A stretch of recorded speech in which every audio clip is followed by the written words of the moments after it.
Hello there, it's Mike. And Katie. And it is episode 138. What are we talking about today, Katie? Masters of the Universe Revelations. This week on Cup of Rad!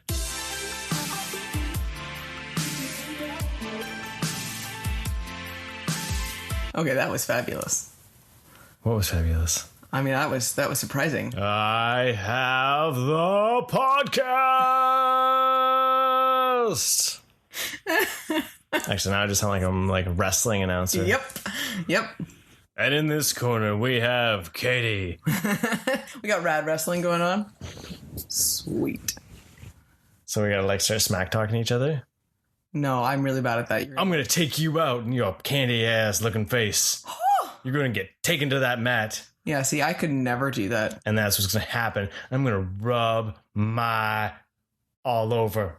And you're gonna just have to be there. I need to like tap him out now. He's gone crazy. It's like moments within and he's already insane. You know what? You're insane because in the ring, you and me are going down. Town. You know what I wanted to literally say right there? Downtown. And this is your extent of your like, you know. Oh goodness. So we've been away. I don't do well in that type of pressure right there. Yeah, like that I could see. Like, it made me nervous. Scared. You actually believed I was going to hurt you. I'm not okay with it, man. You were shaking. Totally shaking. He's really making it sound like he was scared. I was so scary. I was big and bold and beautiful. Always. So we've been away for a while, you know. Yeah. Hopefully you guys didn't forget about us. Hopefully you come back. You saw there's a new episode, and we thank you for coming back after a little break. We just needed to take a step back and just kind of enjoy some things and the summer that's flying by. Yeah. So during these couple of weeks away, we've been watching things, man. We've been actually watching quite a few things. I feel like there's been tons of things. Yeah, not as much as you think. No, I know, but we started watching things that are like for later in the month too, right? Yeah. So and that's why the wrestling. I was gonna say, you know, I realized we hadn't talked about this one, so it was perfect. So wrestling, one of the movies that we were like, you want to watch this? Sure, let's watch this. Was Fighting with My Family. I remember seeing the trailers for this, and it seemed interesting, but it's not really something that I would have gone out of my way to have watched. Yeah, because you're not huge wrestling. Well, you know, I remember watching it when I was a kid. Yeah, in the 90s, and then I remember seeing a few things here and there. Right? Well, like, and it's something where it's always still just like part of our world. But then, like, I remember too when I babysat a family and they loved wrestling, so I would end up sitting and watching wrestling all evening. So I've never been a huge fan, but I don't really have a problem with it either. Yeah. So this grabbed our attention too because I love The Rock, and so you know the other actors in it and actresses were of intrigue for sure. Florence Pugh, how do you say her name? Poe? I don't know. Punagi from Black Widow and Midsummer. And and Lena Headey. Yeah. And Nick Frost. There we go. I was like, and that dude that's friends with what's his face. The dude that's friends with that guy. You know who I'm talking about, right? That's in that. So it was let's just try this. I was pleasantly surprised. Oh, I loved it. I really liked it. Yeah, it was really good. I would watch it again it. Yeah. So it was a really fun flick to have kind of stumbled upon. And yeah, it was a really good movie, actually. Like, it had a lot of heart, had humor, and it had, with the wrestling aspect, added in some action and all that. But it was a pretty good story. You know? Like, I was very emotionally moved at the end. You were. You were like ready to go wrestle, but then I wrestle you all the time. I just don't insult you while I do it. Well, you need to. No, don't insult me. I never insulted you once. Did I insult you? No, you didn't insult me.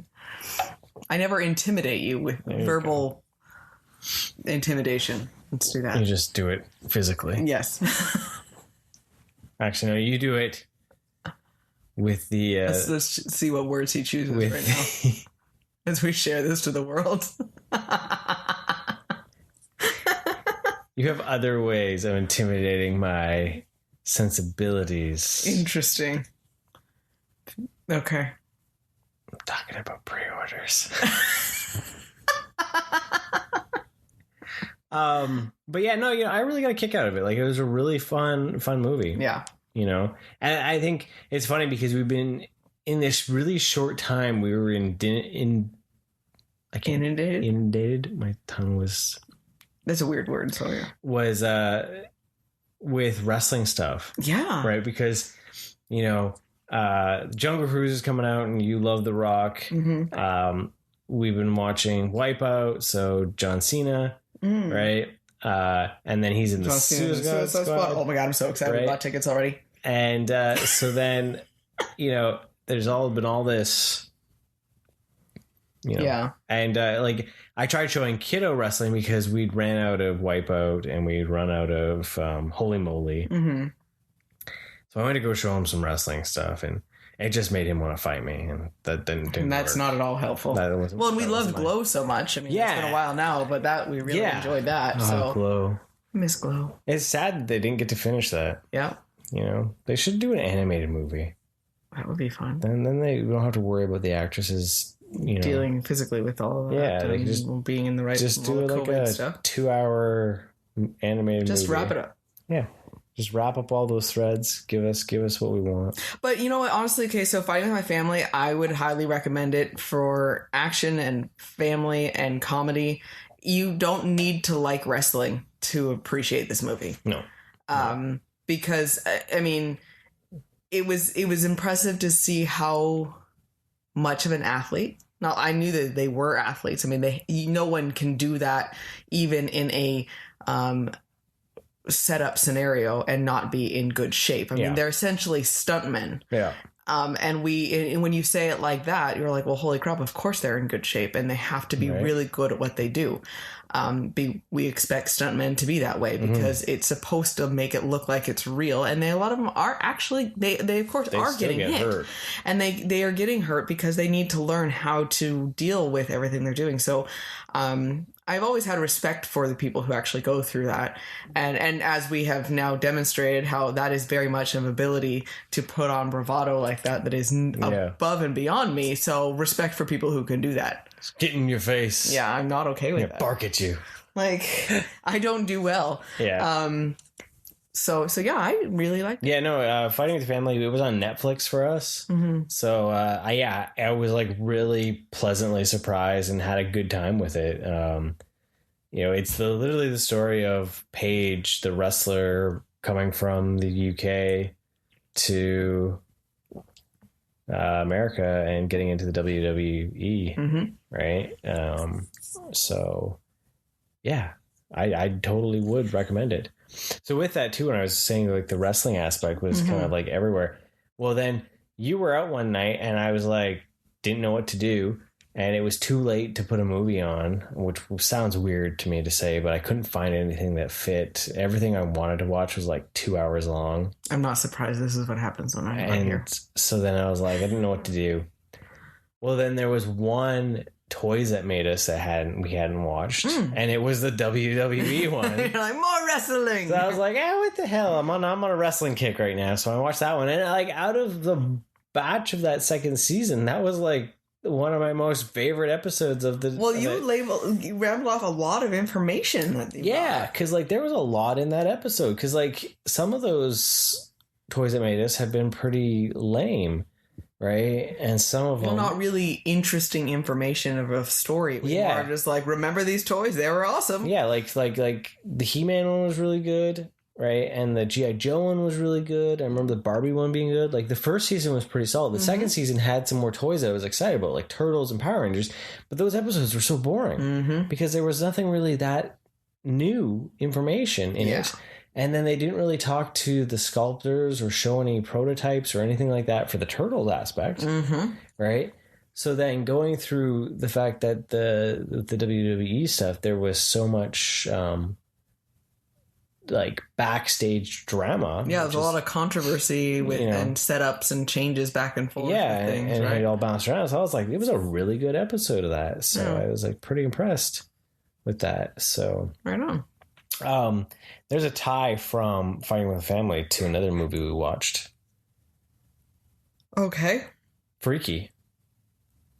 You're right, Vince Vaughn. Vince Vaughn. Yeah, I love Vince Vaughn. I really do. Yeah. Like, I really like him. Interesting. I don't know why. I just... Yeah. Oh, yeah, we watched Freaky. So it's a Freaky Friday scenario, but... Basically, it's exactly Freaky Friday. And it actually does happen on Friday, which is hilarious, because when it starts up on Friday the 13th, right, it starts as Wednesday the 11th. I was like, this is awesome. It's going to be on Friday the 13th. Yeah. But Vince Vaughn plays the friendly neighborhood serial killer and gets a hold of a possessed ancient knife and ends up swapping bodies with a teenage girl. Mm-hmm. And so that was a completely different take on that concept. You know, you have, not only do you have a gender swap, you have such an age difference as well. Swap. Then you have a bad guy and a completely innocent girl. Yeah. And so there was so much going on there. It's not just getting out, walk in their own shoes. It was the... someone who is now okay with swapping bodies because now they can do whatever they want. Yeah. Versus someone who's now going to get trapped and taken out and killed, essentially, or sent to prison, one or the other, for something they didn't do. So that led to a very interesting storyline. Yeah, it was written and directed by the guy that did the Happy Death Day movies. Mm-hmm. Right? So he's definitely has a knack for taking those old, tropes and all that and transforming them into horror, because I actually really liked Freaky. I did too. It was humorous and awkward, and it didn't shy away from the horror. Mm-hmm. It did later on in the movie. It got a little tame. Some of those deaths were pretty, but the beginning intense. Deaths and all that were like, it wasn't as much of, there was spots of more suspense. A lot of it was kind of in your face. Right. The best part was Vince Vaughn playing a teenage girl. Yeah. That was hilarious. Just absolutely. Especially because when he starts out, he's really creepy. Yeah. He's the stereotypical lumbering, silent, bad guy. And then all of a sudden he's this teenage girl and he's just... It's like a floppy anteater. You know what, guys? It's really rad standing and peeing.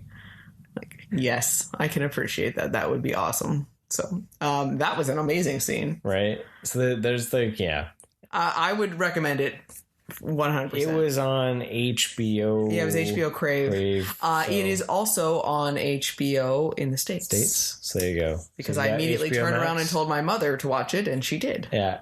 And I really recommend it. Freaky. Yeah, you got HBO, check that one out, because that was really fun to see. Yeah. What's up next? This one you've been waiting to watch for a while. And I found a magical thing on Netflix I didn't know existed.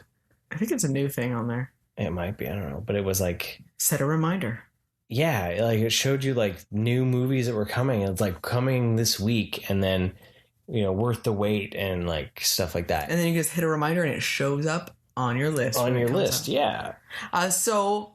we had been waiting because I really didn't want to pay for it on... well, it was wild because it was still $20. Yeah, 2 weeks ago. It didn't drop down. And then all of a sudden it showed up. Jason Statham's new Wrath of Man. And I, of course, wanted to see it. It's Jason Statham being a badass. Ritchie. I mean... and it's Guy Ritchie. So I was all over that one. Not enough to pay for it, apparently, but still. I was totally in. I was totally I am a all big over fan. That free thing. And when it becomes part of the description, I'm totally on. Well, there was other things I had to pay for. So we were very excited to get to watch this, though. And so Statham plays, it's the idea where he is going to work at a... money transport? What are they called?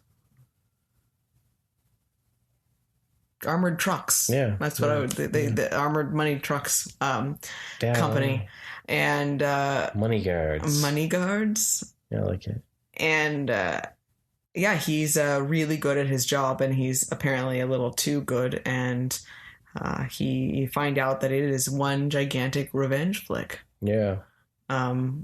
Is the name Wrath of Man, and it's what he will do to get find and destroy the people that killed his son. Yeah. He is I guess he would be like Mob boss? obviously looks like a mob boss, Yeah. right? But the bad guys end up being ex-Marines. Or ex-military, I guess I should say. I shouldn't say ex-Marines, but ex-military, right?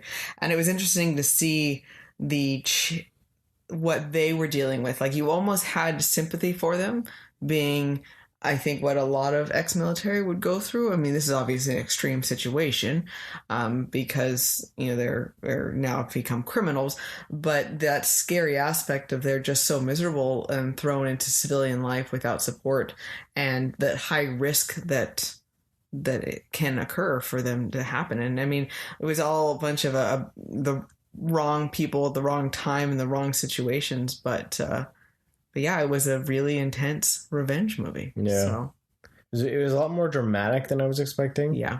There was, it's a hard one because I did not enjoy it. Yeah. But there was some dialogue that was laughable. Yeah. And not in the way like it was like poking fun of itself. It was just like almost more of like the ultra manly kind of like, it didn't remind me of a Guy Ritchie dialogue. I was gonna say, yeah. It felt like video game dialogue. Well, there was multiple shots that felt like we were watching a video. Yeah, like there was the times where I was like, this is just a live action GTA? Yeah. Right. Like, it was more dramatic. I liked the action itself was good. I was hoping he would hit people more. I love his martial art action, and that was not there. And I can appreciate he's also getting older. But that was not there. It was more of like, there wasn't nearly as much action as I thought there would be. And there was a little bit more of a real based thing for a lot of the stuff that happened. I mean, he's not going to go up against a bunch of armored to the nines guy. There's just, that would have been ridiculous for him to somehow weave around Matrix the bullets here. I want him to grease himself up and slide around in a giant grease pit like he did in the Transporter and fight. Yes. So why did that not happen? I agree. So, so that was my thing. Is I like some more of that action. I watched Jason Statham for more of that. Yeah. I mean, yes, it's awesome when he the surprise, I'm really good at this mentality was kind of fun. Yeah. But a few of it was just kind of drawn out a little bit near the end too. It just kind of kept going, and so I was excited for it, but it was to an extent a bit more of a letdown than I didn't end it feeling super jazzed, and I don't know if I really would care to rewatch it again. It's pretty bleak. Because it's not a positive movie. It's not there were some hard scenes to watch in it. There was a couple scenes that were just like, damn. Right? And it's like, you really feel bad for everyone involved. There's no, the good guy wins or something like that. So there's not enough of a feel good, and there wasn't enough of the good action to really warrant wanting to be like, I could watch that again, Yeah, and it wasn't dramatic enough to say that it was like a drama. Yes. Where you felt like you were going to learn like something out of it, like the something lesson to really, some sort of allegory or something like that, right? So like it was like just that like 2 notches above an action movie, a standard action movie. Yeah. So out of our 3 of our movies, that one is at the bottom of my list. Yeah. I would watch the Freaky and Fighting with My Family again. Oh yeah, in a heartbeat. Because they have that perfect mix of everything. And that's the thing, is like they were, like Freaky was just goofy enough that it's fun to watch. Mm-hmm. Right. And Fighting with Family had just enough humor and heart that it was like interesting to watch. Yeah. Right. Whereas Wrath of Man was cool, but as I say, like it just kind of It's like, I'm glad we watched it. I probably would still be okay even if we had paid for it. I don't think I would have been like, it's not on that level where I'm like, oh my God, I'm so glad it was free. Yeah. It's not that level. So Fair. Gives that a little bit of context. So here it is. The revelations. So Masters of the Universe is back. A sequel series on Netflix. They're like becoming like a Netflix promoter. So like Netflix should like give us their Netflix. Give us our Netflix. Yeah. Nice. But yes, the sequel series spearheaded by Kevin Smith and animation done by the guys who did the Castlevania stuff on Netflix as well. So 5-part part 1 dropped the other week, and it is kind of it's like a somewhat of a sequel. It's not a reboot. It's a continuation of the old Filmation stuff from the 80s, not the 2K stuff. So that dropped, and the excitement level for it was pretty high. The hype. Well, because we planned to we watched it all in one go on drop night. There was very exciting. It was just like, Katie, get home. Come on, just get home. We gotta watch. Come on. Well, if you and I was very very excited for this. If you watch it as a one, it's a very. It feels like a movie. Oh It doesn't feel like it was a parter. At all. Like it literally feels like it could have been the hour and 40 minutes or whatever. Well, because we have now watched it twice. We watched it as individual episodes then later on. And while it was fun seeing the whole opening little sequence and like the title and all the fanciness with that, it was weird being like, oh yeah, this didn't happen in this one, or coming to the end of the episode and be like, but I was waiting for that next scene. Oh crap, it's in the next episode. So it showed that it wasn't very clear where the start and the stop of each episode was, which was enjoyable to watch. Exactly. So right off the bat, this is a different style of Master show. Because right in that opening of that first episode, Skeletor has finally decided he's had enough, and he's going to take the castle by force. Well, because he's learned something new. He's realizing that what he's really after is the power buried beneath Grayskull, and so he all of a sudden gets super brazen and marches right in. And goes all the way down to the basement of the castle. Right. And so you get Mark Hamill playing Joker. Playing Joker, huh? Basically.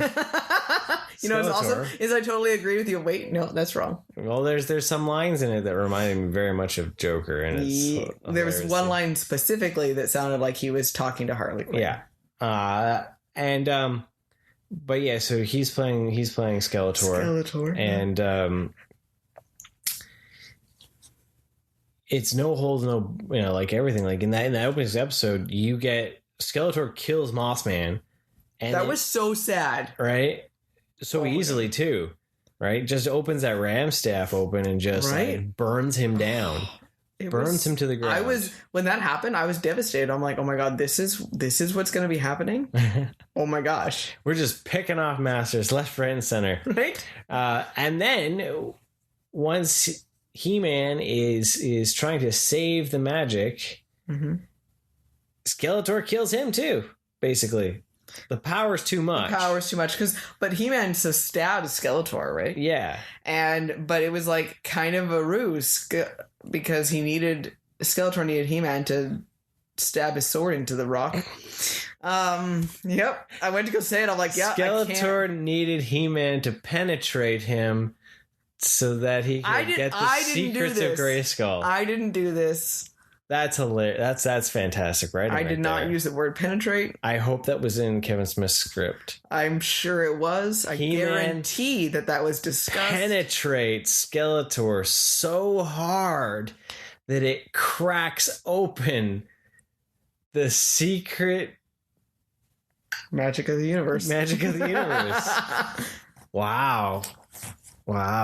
There we go. That's what happens when He-Man penetrates you. apparently. Oh, that was too much. No, I didn't think it was too much. I was just like, I was getting a little flushed, but I was like, wow. Yep. Whew. And we're going to be back on track on this cartoon. Why are we not back on track? This is fantastic. This is totally Cup of Rad on track right here. Yeah. So now, they're gone. Boof. so we have this. Well, let's just. You're skipping over all of the release of the magic. I mean, that was like the most intense part, man. Okay. So little box things open. And what happens is then he cracks the little orb of magical universal powers, and it starts exploding. And then the sorcerer shows up. Squirts into the universe. It's. I was not going to use the word squirt. Thank you. No, not nearly as exciting. It was more of just like I guess it'll come out now. Yeah. Just a little release. Just a little. All that muscle. But then the sorcerer... I'm super not focused now. Thank you. Sorceress slows down. Played by Lena Headey. I knew that. Not Sorceress. Evelyn is played by Lena Headey. I knew that, and I was trying to talk about that earlier. So, Sorceress played by talk about that. Eisenhower. She played Wonder Woman in Justice League. Yes, there's that. Sorry, I was gonna go say that when you had said Skeletor, and then you said the Joker, and then I never got on track. This is what happens with all of his He-Man penetration talk. I can't speak. What? So if you can't keep it going after you've talked about penetration, it's not my fault. I'm just saying. Okay, so stopping time, they make this plan that He-Man is going to magically use the sword to absorb all the power to prevent it from, blowing everything to bits. But in doing so, now the sword has split in two. Like the old toy. It's pretty fantabulous there. And in doing that, though, he is disintegrated into a little black, and Skeletor disappears as well. Now, in the midst of all of this, he transforms back into Prince Adam, which therefore Teela sees after this great release. Who knew? He went from being so big to being so small. So he's Prince Adam is a grower. Yeah. He's not a shower. No, totally a grower. So okay, yeah, that's brilliant. And I don't like this is why housewives in the 80s were upset with He-Man. It's just so big. So Teela is very unhappy. Played by Sarah Michelle Gellar. Yeah, I'm not allowed to talk about people who plays people anymore. I didn't. You put that on your own self. I know I did. I'm well aware of it. So she's angry, understandably. You lied to me. All of you lied to me. So they, of course, and sadly enough, now they have to go back to the castle and they have to tell the king and queen. And you had found out too that the queen knew that Adam was He-Man. Douchebag of King Randor. Well, how could she not know? She changed his diapers for so many years. Well, I'm not even gonna go there.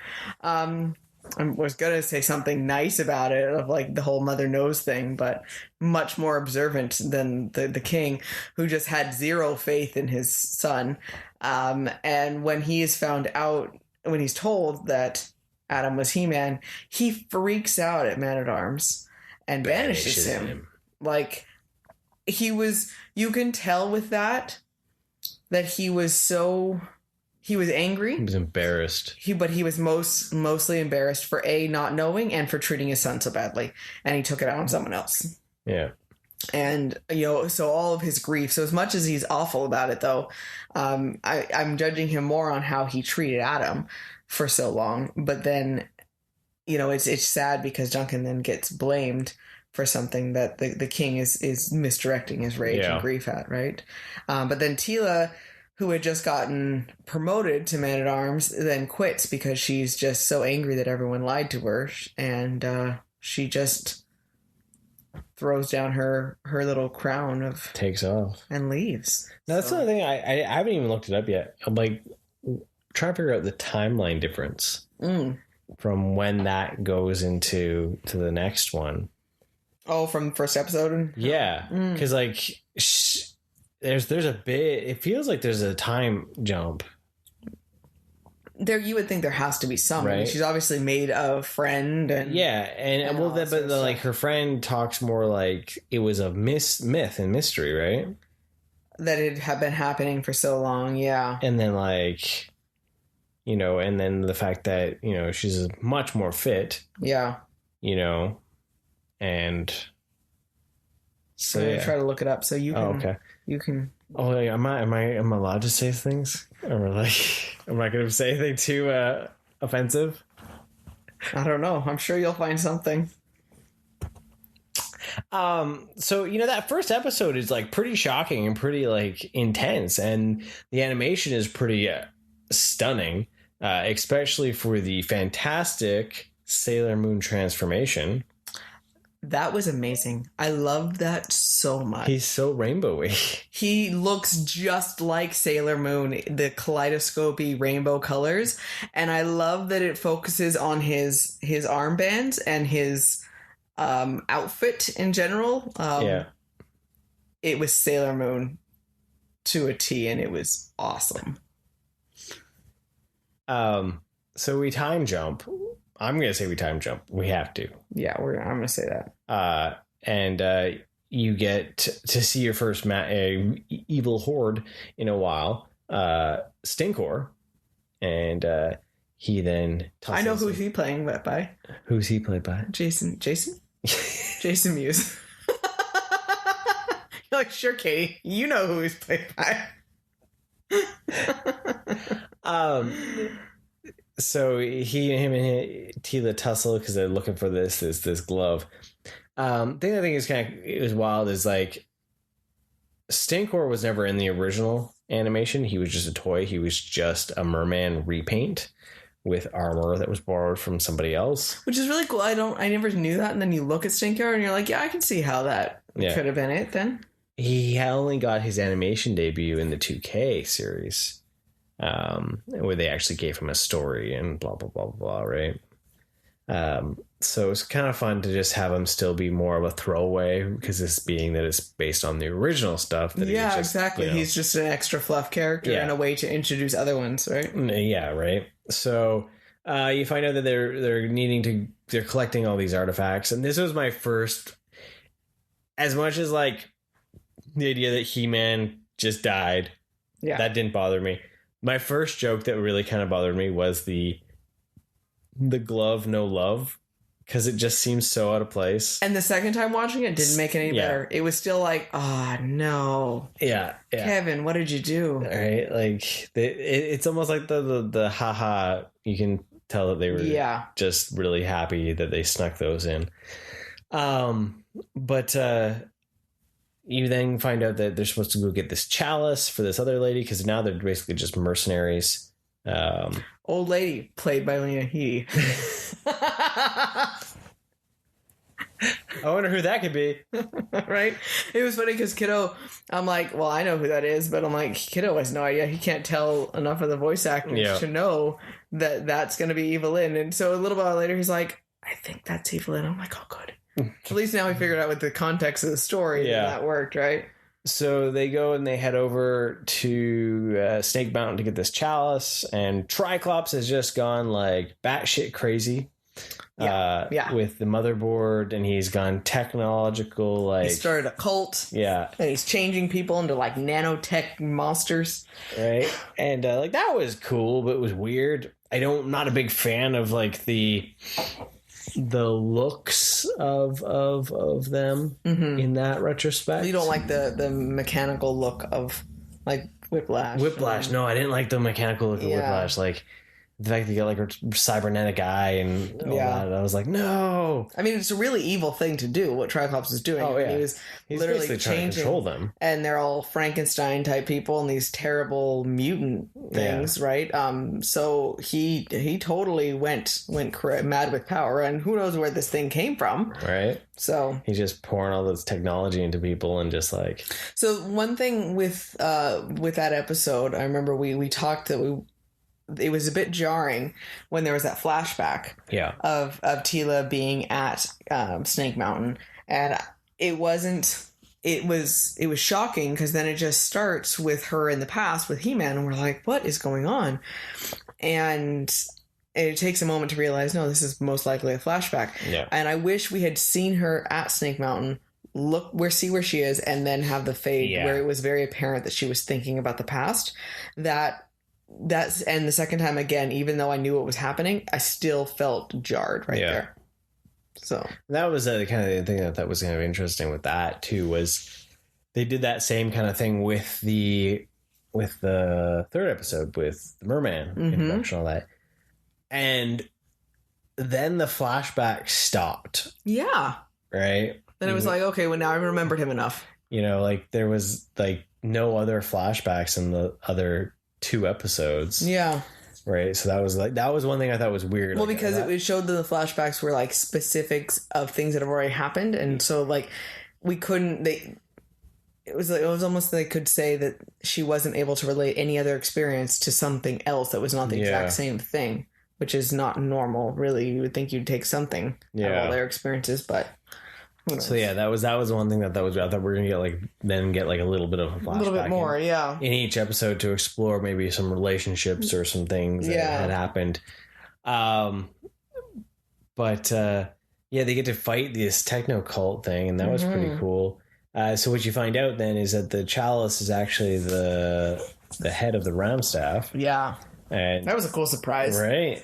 And then Evelyn needed it to help power up the sorceress. What I want to know is if Triclops knew that. Right. Like, was it just some random chalice that he was using, or... Yeah. And apparently it is also the only chalice in Snake Mountain, by the way. She never gave them explicit instructions of which chalice it was. Hey, it wasn't the Lord's and especially Cup. When she was just like, whatever. It didn't really... It's not super important, but it just meant, belonged to an old friend, and... Like that didn't give things away. When she said that, I'm like, Tila, really? How dumb are you? I'm sorry. But old lady saying that her friend died, and it just so happens that this thing that belonged to him that I can never bring back is in Snake Mountain. Really? You didn't put those pieces together? Yeah. Yeah. I mean, she obviously you say it out loud. I'm just like, oh yeah, that right. That and I know she said, okay, Evelyn, what are you up to? Type thing. So she figured it out. But at the same time, like, did she know ahead and she just wanted a chance to get at them, or what? Like, it was offer game, man, offer game. Yeah. She was just looking for adventure and money. But then again, blindsided by money. So now they have the chalice and they bring it back, and so now she's like, well, now I have to deliver it to Castle Grayskull. Yeah. So they head over there and it's to power up the sorceress, basically. Like, so then she thinks that she's stealing everything from them. She's trying to hurt the sorceress, and I like that. Then all of a sudden, Cringer shows up, and that because then that really shows that the things are different right now, and that the sorceress is actually working with Evelyn because she's right now she's lost her magic as well. She's just as desperate, right? And so now the epic quest has been decreed to find the sword pieces and be able to reinstate magic to Eternia. Yeah. So, but where they have to go? Heaven and hell. Heaven and hell. Subternia and Preternia, was it? Yep. That one was weird. I don't like Preternia. What do you have to say to that one there? Preternia is usually the sweetest. Nice. Yep. It's a sweet little word right there. Yeah. Okay. It's always, Nope, just stop. So, who played, we're on the way to Subternia. We're on the open seas. And you're just skipping over the fact that they had to get Man-at-Arms. Man-at-Arms, you're right. Usually I'm the one just going for the money shot, but I know, right? You apparently went for I'm just going for that. You were that excited for. So, Mike, who is the most dangerous man in Eternia? Man-at-Arms or Duncan? Duncan. That was really cool introduction to him to show how strong he is even without all his armor and all that. We're gonna call him Ronan Duncan, right? I thought it was really cool, and it was nice to see that he decided to take care of Orko, because Orko is basically dying. Yeah. The magic's going away. And he's that concerned about Orko and then also Roboto, right? Like, yeah, he's still looking out for people. Yeah, so. And so that was really cool. And then we got Beastman got showing up. Yeah, played by Kevin Michael Richardson, which was awesome. And he's very much loyal to Evelyn. Yeah, he's got a brand new look. He's a lot more savage looking. Yeah, he's gotten rid of the big coat thing he was wearing and. He's all scarred too. He's got scars all over his chest. Why I was saying that it has to have been some kind of time jump. Yeah. Which I'm surprised he didn't give us the time jump time. Yeah, I've tried looking up and it was just a rabbit hole of articles, so I gave up right now. So I really like that. I really liked I liked Beastman's character because I've always liked Beastman. Yeah. Like out of the bad guys, Beastman and Trapjaw have always been my favorite. Yeah. So far Trapjaw really hasn't done a whole lot. He's just been in the background and you've been Triclops' little bitch. Yeah. And now he's even more robotic because after he got his face sawed. Yeah. Now he's got a robot eye as well. So you know, I always liked Evelyn when we watched the 2000 series. And I really liked her in this. Yeah. Like I liked that she was so, you know, well spoken and she had a lot of good bits of wisdom, honestly, to say. Yeah. And a lot of truth in what she would say too. So yeah. That was enjoyable. But yeah, so we got to see. Yeah, because I liked her arms. Her arms. Oh my goodness, I liked. Oh, she did have good arms. She did, yeah. I liked her statement there about Man-at-Arms. Yeah. Was that she's like, you know, everyone was always so worried about when He-Man or anything like that. And she's like, I always told everyone the most dangerous man in Eternia is Man-at-Arms. Like, yeah. and she like told him time and time again, he's going to be the downfall type thing. Right? Yeah. So I thought it was interesting that she was well aware of that. And she was definitely more of that strategist then and would observe things because she wasn't someone to just go and hit things. Yeah. Right. So. No, totally. So then they get on their quest then. And he is sent by Tila to protect the sorceress at Castle Grayskull. Yes. So Roboto's coming along because he has all Duncan's memories because he's a carbon copy of him. Mm-hmm. And so he's going to then forge the sword, right? And Orko gave a good speech about wanting to be able to feel again and go on. I really liked Orko. Yeah, right? He was not irritating. Nope. Because he was an obnoxious... I did not like him in the 2K series that we watched. And... I really liked him as a character. Yeah. In this one. So then we get to Merman. Yes. Voiced by Kevin Conroy. There we go. So yeah, that one I didn't hesitate on. So it's a different style of Merman. Yeah. Because usually Merman's got that garbly, bubbly voice. More of a you know, whiny. Yeah. Then now you've got like it's Batman. It's literally just Batman. I know, and all of a sudden Batman shows up, but that figure would be sweet to have him look like that with a scarred face and everything. And oh my gosh, that was awesome. I like that. I like the modern like. But he looks. This is definitely the scariest merman, right? Like I like the merman, the modern merman. I like the modern Beastman, the modern Evelyn. Mm-hmm. But like, I'm still classic on Triclops and Trapjaw. Like those ones, I go for the classic figures styling if they brought those out because I'm not a big. But I want the modern look of Man-at-Arms with the beard and the the cape and all that, right? Yeah. So, but you get to see Man-at-Arms shows up to save the day, similar to how he did in the past. That's where we got another flashback. Yeah. Right. He's able to take down, and that was just really cool to see, like how much he was just like still an old man, just kicked everybody's ass. Oh yeah, he just walked in and just took everyone out and be like, mic drop, right? It was just like, I'll look after the sorceress, but I need to make sure you guys are okay. Like, you got this. You got to do this first. Yeah. And so they needed a merman to essentially bring them to the gate. I was impressed to see how strong Merman was. You had commented on his control of the ocean. Yeah. Like it was. He just was like tied up. He's like, okay. And he just like. Yeah. And that was really cool because I never saw him as being a strong character at all, right? Like, he's like, yeah, you're a fishman, and that's all you got for you, right? Like he definitely is terrifying in this. Yeah, and if you think about that, someone who can. Lynn, the sea remembers. Like. Oh, yeah. So, I mean, he was super corny at the same time there, right? So, but yeah, all I could think of it was just Batman had become Aquaman. Yeah. Basically. So yeah, they open up, they go to Subternia there with the Havoc staff is the portal for it, the head of the Havoc staff. So they descend down into the darkness, and that is the domain of Scareglow. There we go.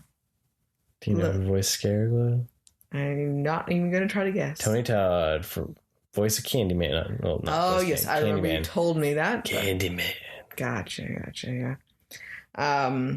So he was glowy. Terrifyingly awesome. Yes, he was. So this is also the first time Scareglow's been in animation too, right? Yeah. So that was just basically a land of fear and tricks and splits them up and feeds on their fear. Yeah. And so they all have all these different scenarios that they have to go against. And so Evelyn and Orko are off, and they're in like a replica of his home. Is it a dimension or a planet? Dimension. That was a really good scene. All the things you learned about him. That was probably the best scene of the entire episode. Yes. Like I really could care less about Robotos and like the zombie type things. Like it was more of a functional thing rather than a heart thing. Yeah. But the Evelyn and the Orko scene was really heart changing, you know. I think the Scareglow episode was probably the best episode of the entire five. Yeah. Because there was so much going on in that episode, and there was so much development for Orko in those moments. Oh, it was huge, yeah. Right? And it was like so defining and then so heart-wrenching at the same time, right? Yeah. So, well, I love her, you know, Evelyn's comments towards him, like when he's saying that he just basically can't do anything right, and he can't do it, and she's like, is that you talking or is that your parents talking? And just that reminder of how important it is to the self-confidence for things, but also then it shows how difficult it is to get out of a circle of people telling you can't do something and you're not living up to expectations. So like there was so much so deep to unpack in that one, right? Like that there was a lot going on, because you find out that his name actually isn't Orko. Yeah. It's Oracle. And I thought that was just really impressive, a cool spin on that. Yeah. And that expectation that can be put on a child to live up to something. That they thought he was going to be an Oracle, and he couldn't say Oracle. He could only say Orko. Yeah. And then he became a bit of a buffoon because magic didn't come easy to him. Right. So then he was when he said that, it was just so heart-wrenching. Yeah. And like just seriously moved by that whole scene. And you know, she was trying to be so supportive of him, actually, and she really wanted to see him succeed. She was not trying, she never made fun of him, she never mocked him. It was just, you know, you have no reason to be so down on yourself, you know. And then, you know, but then her fear that she was living was not having power, so she just didn't have any magic. But when they worked together, they were able to break through that, and they gained that confidence, right? And so that was a big thing. It was so then Tila is off with Scareglow himself, and he makes a deal with her. Basically, I'll give you the sword if you give me your fear. So that was interesting to see. You know, she's very a ball of emotions in general, right? She's so angry at everything. Yeah, she's so trying so hard not to have magic in her life as well, and being that it's just what it is. Yeah. So, and then knowing they've alluded many times throughout it that there's something that people have not told her about herself, and the fact that power kind of shows up as well. Yeah, that was really cool. Right? To see she's all glowing, and then the markings on her forehead that show up, was kind of the the last bit there, the giveaway. So I'm assuming they're going to take it to how like the 2K did, and you're going to find out that she's in relation to Sorceress at some point. Well, because even the Sorceress had said she wanted to see her. And so you can tell that there's a connection there. So, and with the markings and all that. So yeah, so there's going to be something coming, right? So, but yeah, so I liked how her, because I was curious to see like is that how she's going to do something? Is she going to just come to realization of what she's afraid about? And I like that she did say, yes, this is a fear for me. This is what scares me. But at the same time, she wasn't willing to give him anything. Yeah. She still wasn't trying to bow down. And that was a whole nother level of a strong female. Yeah. That was awesome to see. That it wasn't, she can still fight. She wasn't needing to give up a part of herself, even if it's something that we normally see as negative. But fear is not necessarily have to be negative. It can be something that motivates you to do better or keep going or anything like that, or protect people. So it doesn't have to be a negative thing. But it's most important for people to remember to own the positives and negatives of whatever, for just be themselves and don't give parts of yourself away to people for things. So I thought there was a lot to that.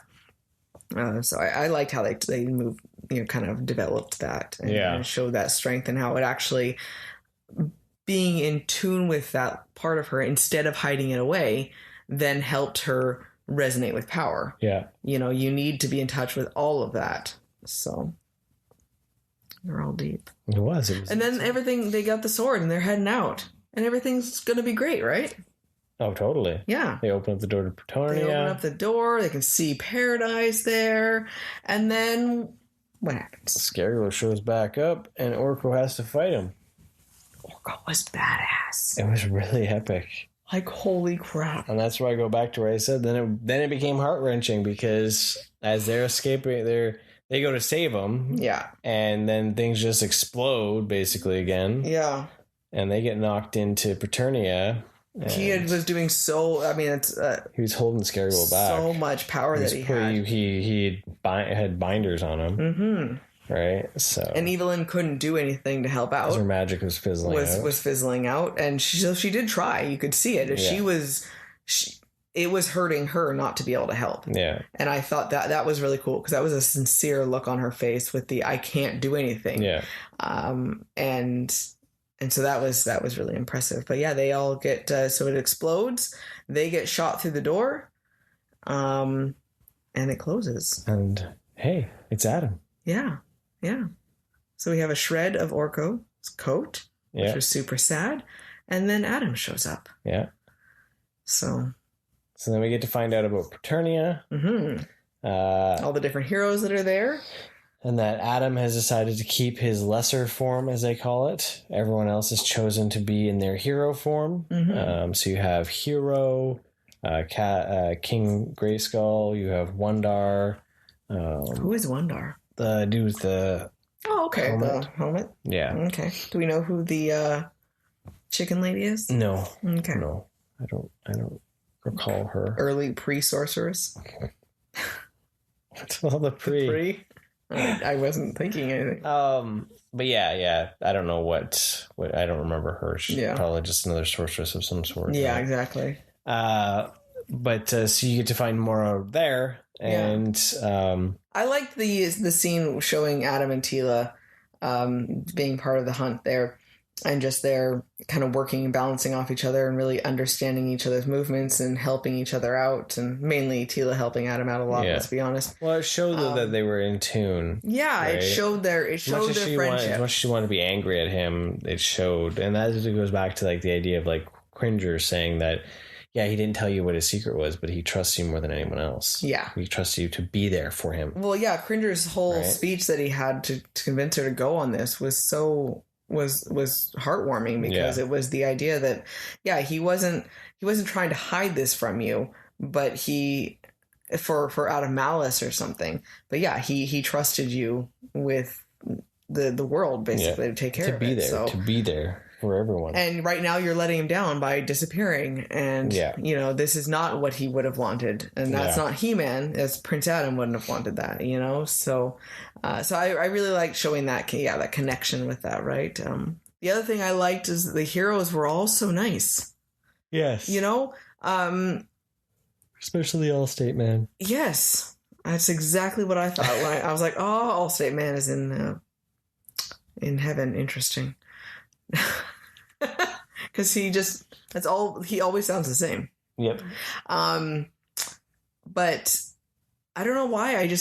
There's a sense that I'm stereotyping, but the characters that could look like that, you just kind of like assume they'd either be brutish and not very smart, maybe because they come across like the caveman look type thing when we see stuff, or more of a barbarian feel, and they're so compassionate and empathetic and that's smart. why they got the power of Grayskull, right? And so I really liked that because it kind of went against everything that you felt they were supposed to be. Yeah. And even Hero, when they're working with him to try to figure out how to because they go to him to talk to him about like, well, let's get these sword pieces back together, and he's, you know, at first he kind of looks like he's dumbfounded by it, and it's like he's looking like, well, you know, I got to put these swords back together first. And I was like, really? This is what they're going to do?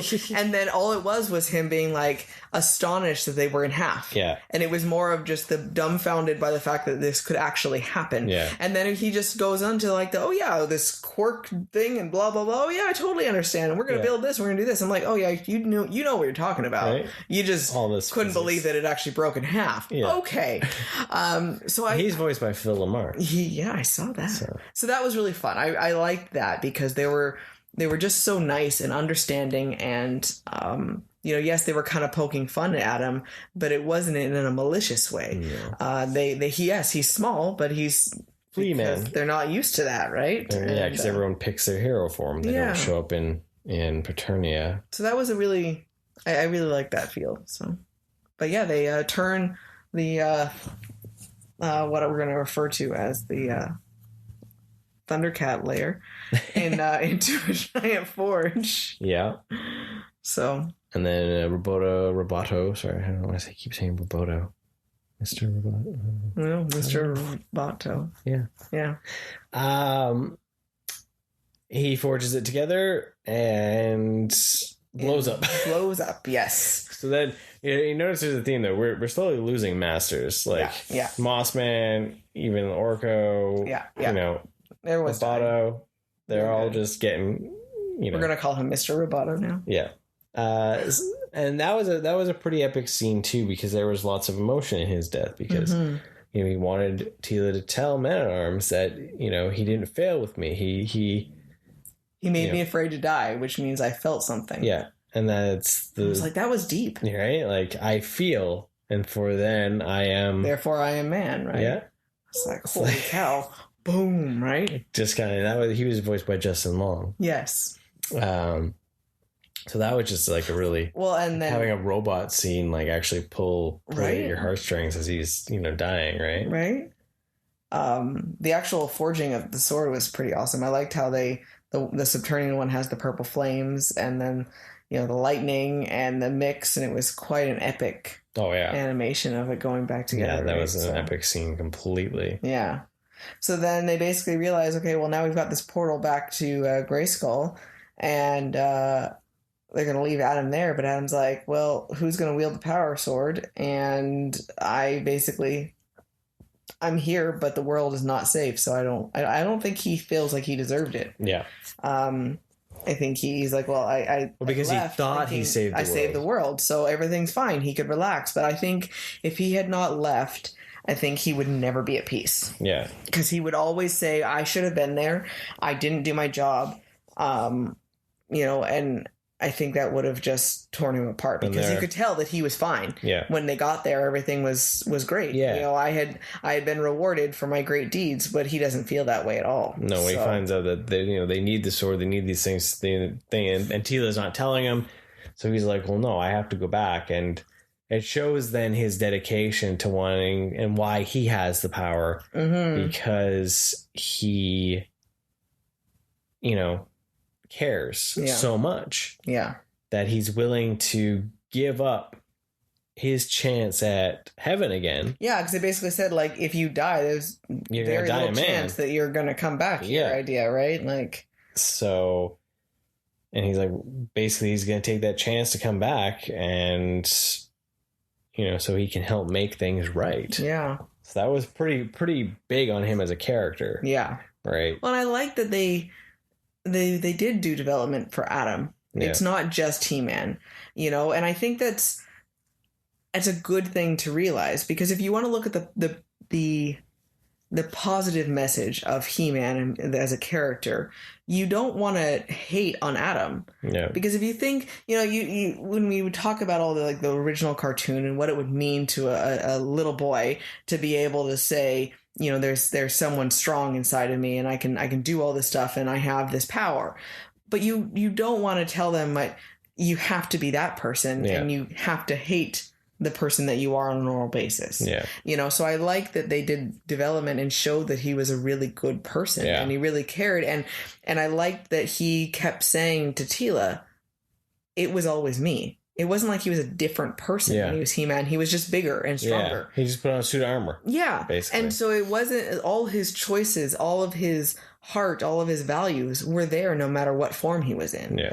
And I really like that, because that's what it should be. You have that, maybe you have that courageous strength inside of you, but all your choices that you do are there no matter what. So I like that message. But so they show back up in Eternia, and shit's hit the fan.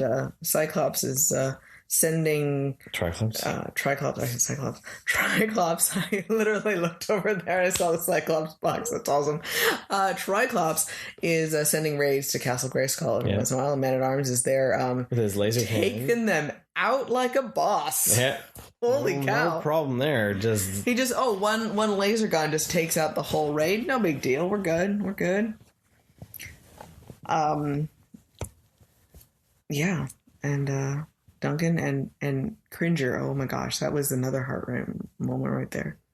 Like, it was so simple, and he was just, to be able to see Adam again was oh my goodness, it was tear right there, So then you get the powers coming back. Sorceress is getting her power. He-Man's calling down the power. Things are doing good. Everything's back on track.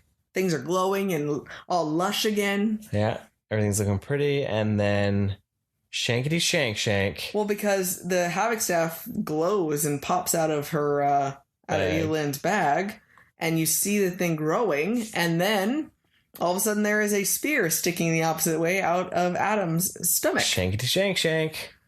Shankety shank. Yep. Surprise! Skeletor's back. Right. And he's just stabbed at him. What the hell? So Adam's down and out again. Yeah. Bleeding on the ground. And the power has not been fully called down yet to him. And Skeletor picks up the sword. And that's where we get that lovely spoiler that Mattel gave us for months before the show showed up. Right. Skelegod. So now Skeletor has the power. Of Grayskull. So what happened to Miss Evelyn here? So Evelyn, once Skeletor comes back... That was when the Harley line came, the Joker. Lenny, my dear. You did great. I was like, oh my god. Yeah. Dude, could you have been any more like the Joker? So then she goes back. She's like, oh, it's a pity.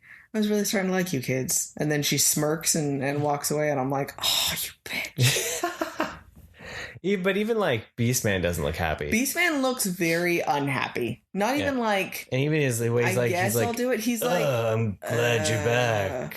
Yeah, he is not glad Skeletor's back at all. So that's why it's kind of interesting. So with those happening, and I don't think Adam's dead. No. Apparently, Mr. Kevin Smith, after all of the backlash that has happened, has confirmed that there was lots of He-Man. I don't know if they're flashbacks, though. Because he said there was lots of He-Man in this part, too. No, he specifically had said that, no, Adam is not dead. So. But we'll see what happens. Because watching it again, though, you never did see him die. No. It cut pretty darn quick, and where the stab wound is, it was not through his chest. Yeah, not through his neck. He could easily live. Let's be honest. It's just going to be a matter of what happens after now we have Skilligod there, if he just walks off or if, you know. Yeah. So it'll be interesting to see because like the show really is building up Tila and her arc is really good. Like it's good to see other characters get really the spotlight from He-Man. Yeah. It's time to have... You had 130 episodes of He-Man based episodes. Mm-hmm. You know, we have 5 that really deal with Tila and then surrounding characters. And she was always there so much. And so it deserves to have a character, have more of her story by all means, and to build it up. And I think if you've done properly, hopefully Adam comes back. I don't know how he's going to become He-Man again. But at the same time, I think it could help just develop his story more. Yeah, you know, I hope Adam comes back as He-Man. Basically, my hope is that Tila will tap into her own power and she will become the new sorceress. Because I don't think the sorceress is going to live much longer. Yeah, and He-Man, Adam will get the power. Either it'll be the idea the power's always been inside him. Yeah, where it's just the sword is just an extra conduit or just it's a placebo. It's like the Dumbo's feather. Ooh, that's an interesting concept. That idea. That you're worthy of it whether you hold the sword or not. You don't actually need the sword. Yeah. Like... Because there's no way Adam's going to be able to fight... Well, no, we need... Yeah, and... Or the other option is that the heroes of old will find a way to send the power. There's that too. Right? Because they'll see that he is... Maybe they'll see that he is worthy true of form. It. And you know, so. Yeah, there's a lot of options there, you know? And so I think... I mean, I know that there was a lot of backlash for things, but overall, like, I really enjoyed every moment of the show. Yeah. And as much as there's a few things that are complaining about, it is not anything that would make me not watch this over and over and over again. No, yeah, we watched it twice, and that's really rare because it was a quick, easy, digestible watch. And the thing I liked about it was that it was overarching story versus episodic, where nothing felt really like filler.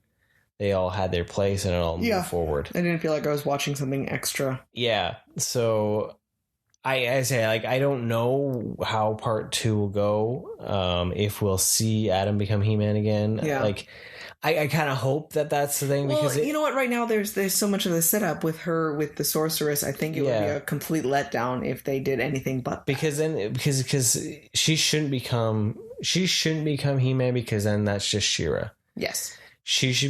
They should follow that sorceress. Yeah, they should see that through. You know, we never got to see that. Yeah, even 2K never really fleshed that out, right? Had the chance to do it. Like, just flesh that out and let Adam be He-Man and show that Tila doesn't need to be He-Man to be strong. Yes. I think she needs to accept something that she pushes up against so much, but she can make it her own, be like that idea, right? And so she can just add to her own strength that she already has rather than transforming into something, you know? And then think about that too. Like, you know, we've had to have that extra, if they were working, so if they're so bonded, then Oz as Adam and Tila, you know, if she was a sorceress and He-Man, think about even the strength that would happen from that. Little he-babies. Right? I mean, I think that would be the best route to go. And I would be really surprised if they didn't try to do something like that. So I know they're in the final stages. The animation's locked. They're just waiting on finishing up with sound editing and all that. So I'm assuming we'll see probably an October, November release. I was going to say, because they don't have a date that they're even estimating yet, right? Because they needed there's no they had the animation's locked, was said, and the score was finished, and it was just they were saying it was just the sound editing that needed to be finished. Yeah. And they were on like episode 8 or something. Nice. So cool. So that's why I say probably October, November would make the most sense for part 2. Yeah. November probably, honestly. Yeah. Just in time for like wave 2 or 3 of the figures. Right before Christmas. So how bad do you want all of the figures? No, I totally want the figures. I'm like dying that, you know, they're old hat in the States and they haven't even breached the shores of Canada, right? Like, now the question is, how bad does Katie want to buy you the figures? I don't know how bad does Katie want to buy the figures. They're pretty damn awesome, right? Every time I see the He-Man, I'm like, So you've always had an affinity for that universe, like the 2K thing. I bought all of those for you. Yeah, I loved it so much. It's got a very special place in my heart. Because I think it blends that, because you love technology, but you also have a hint of magic. So I think that's why it really does. Well, and it's got like, especially I like Tila. She's very Amazonian, right? Yeah. And so it's perfect. And as I say with He-Man, he's got that barbarian look, but he's not a brute, and he's not dumb, and he's he's a nice guy, and this just added all to that, right? Yeah. And I think, as I say, I didn't like Orko, but I really liked him in this one, like, and even Cringer. I don't like Orko. Orko was like the boss. He's always been the boss. I liked the idea of the magic and everything like that, but I just always found him really obnoxious. He was like the jester. Well, yeah, that's what I remember, right? Fool. And I don't know why I was not okay with that. I love the 2K version of Orko, though. The look. Oh, yeah. The longer look that he had in that. Yeah. I love that look. One thing I kind of liked is actually the sleeveless look on this one. On Orko? Yeah. I don't know why his bandolier. Yeah, I don't know. I think I liked it. Yeah, I don't. But yeah, I do really like it, and so then I see it, and then like even say with Cringer, just all those having more of a character development for him, and I really liked Evelyn, and even in both sides. I mean, I'm not Evelyn was like the top figure out of that wave one. Because wave one came out with Skeletor, He-Man, Evelyn, and Mossman. But Evelyn right off the bat, because she came with the two heads. Well, I love her long hair. Yeah, the that's white such a cool idea, because I mean, her helmet's a weird looking helmet. Let's be honest, the thing's bizarre, and I've never understood it. But her flowing white hair is so cool. And I've always loved the sorceress design. It's very Egyptian feel, and like it totally speaks to me on so many different levels. Oh yeah. So. I just hope this line goes for a while. I'm curious to see if they'll do like the idea, like the classic and the modern feel. Like, are they going to do both? Because they've shown both those looks in the show. Like, it'd be a great way to keep this line going in this style. Yeah. Like, I know Mattel's made the classics, and that's one of the things that, like, I'm super sad about. Like, I didn't even get into the classics, and then especially when Super 7 took over, like, I totally missed a section of figure, because I love the Super 7 ones because they stand no problem, right? Like, that's one thing we were talking about. Like, some of the figures I have just fall, and as much as Super 7 might not have all the articulation, they stand, and it's like a huge thing. Takes a lot to knock them down. And that was something like I heard Brian Flynn say in an interview, was like, yes, I could put more articulation in, but then the aesthetic goes away. Yeah. Right. And he's like, the more articulation you add, the more likely they'll be in bins and they'll just be away. He's like, but if I take out like the extra knee, all that, aesthetically, it still looks pleasing on a shelf, because that's what I'm making for. I'm making for the addict collector that puts it on their shelf. And most importantly, stands on a shelf. And that's true. Like, all of them stand. Like, I love, they're not, all my Super 7 aren't in crazy poses. They just look great on my shelf, and I love them, right? And He-Man would make sense like that. Right? So I am sad that I missed out on those, but this is a chance to get them again in this new styling with all the articulation, because that was one of the things that did suck about the 2K stuff. The 2K stuff had, like, no articulation. Yeah. Right? It was, like, ball joint. So we're going to start the third run of He-Man toys in your life. I was telling my coworker about it, and, like, the very wonderful, not complaining story of, having when you were little, and then buying them for you with the new wave. And I was like, and now I get to buy them all for him again. Need to get you a He-Man shirt, and we'll just add the collection of Mike in a He-Man shirt with his toys. Yeah. I am really sad that we got rid of the 2K stuff. But that came at a time where we needed space and we needed the money for Kiddo, right? Yeah. And it'd be fun to try to find and watch that again, but I know it's like, we have season 1 and 2. We do? We have season 1 and 2. We just never got season 3. Yeah. And that was the season that we didn't really watch all of. The Snake Man. Yeah. The one where it just slowly started disappearing. Yeah, right? Yeah. So, yay for network television. Because that's a fun thing, because that was like, He-Man was part of our dating. Yeah. We would be on the phone and watching He-Man episodes together. Yeah, way back when. And so that's why it's extra special to me too, right? Because I'm like, this was the coolest thing ever. So yeah. Yeah, I'd record it, and you'd record it, and then we'd watch it, and we'd talk on the phone and rack up the long distance phone bill. Yeah, I just totally skyrocket those charges. Now it would be free. Like we could video chat and talk, and all be like right there. I mean, geez, completely different. They got it easy, man. Right? Totally. We need to buy prepaid phone cards.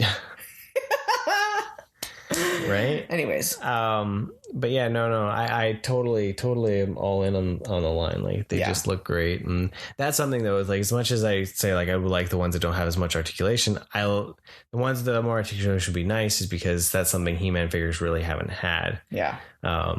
You know, but I would have been okay with the classics, but the Revelation ones I'm totally down for. Well, yeah, because I'm very excited for the second half of the season 1. Yeah. I am excited for the figures. So this definitely, it was exciting, and it lived up to the hype. Like we watched it twice. We watched it back to back. And I have no doubt that we will watch it at least one more time before the second. We literally watched it on Friday, and then Sunday we watched 2 episodes. Yeah. Monday we watched 2 episodes. And it was not like, okay, I'm done with this now. It's like, oh yeah, this is still really awesome, and I could find new things about it. And we were originally going to watch 1 episode a night before we recorded it again, like to really observe and see what we could see in it and all those little things. But she was sitting there. She's like, but just not enough happened in this one. Like I forgot about this scene, and this scene was in the next episode. Yeah. So, I'm excited to see what happens. I'm excited to see where it goes. I'm really thrilled. My He-Man, my Masters is tingling. Yeah. Your Masters is tingling. Yeah. Nice. Yeah. Totally tingling. Your love for it growing. Yeah, it's surging, throbbing even with how much I enjoy sharing this with you. So thank you for listening to our long-winded Masters of the Universe Revelations chat. Next week we're going to come back at you with the Jungle Cruise. Very excited. And the Suicide Squad. Yes. So a bit of a wait to find out about Jungle Cruise, what we thought about it, but you get Suicide Squad right off the bat. And then you have some other stuff coming this month, and we've decided to take on a saga to finish the month out. So thank you everyone for listening. We love having you. Stay rad. Thanks for joining us, everyone. Have a wonderful day. Thank you for listening. Want more rad content? Follow us on Facebook, Instagram, and Twitter. And don't forget to subscribe, rate us, and leave us a review. And remember, be excellent to each other and party on, dudes!